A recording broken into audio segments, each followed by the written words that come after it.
Magandang gabi po sa inyong lahat, mga kababayan.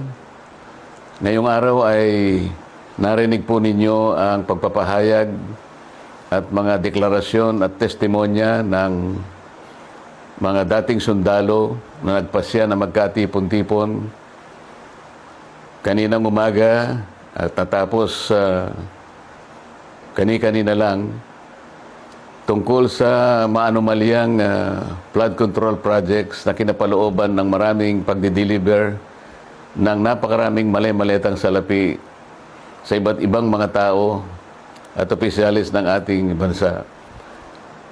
Yan po ang sinasalamin sana, mga kababayan, ng dapat na nangyari na inaakala naming huling pagdinig sana ng opisyal na Blue Ribbon Committee na aming sinet noong June 11, 2026.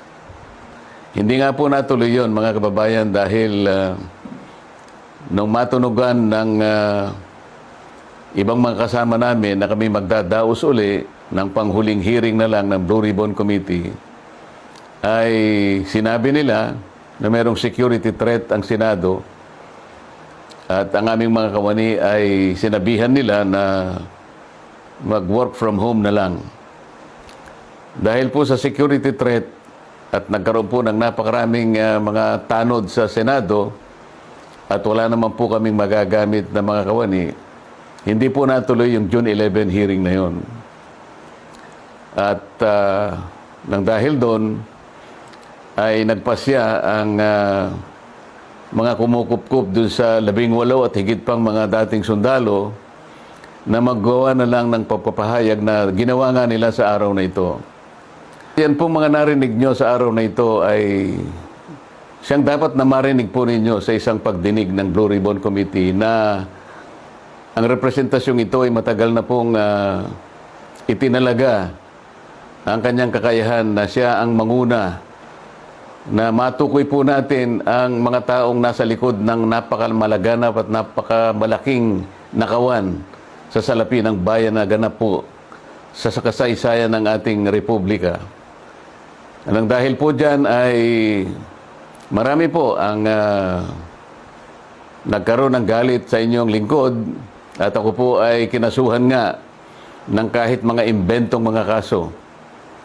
At maaari pong isang araw, hindi po natin alam kung ngayon o bukas, sa kamakalawa, ay iahain po sa akin ang warrant of arrest upang ako po ay arestuhin upang hindi ko na maipagpatuloy ang aking gustong mangyari na matukoy po natin ang mga may kagagawan ng lahat ng ito at mapanagot natin sila.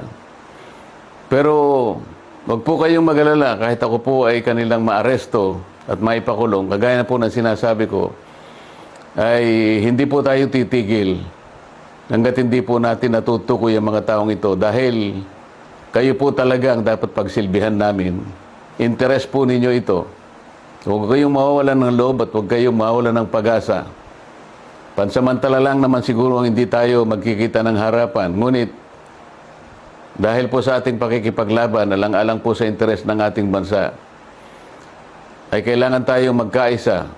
Sa tulong po ng Panginoon Diyos, magtatagumpay din po tayo.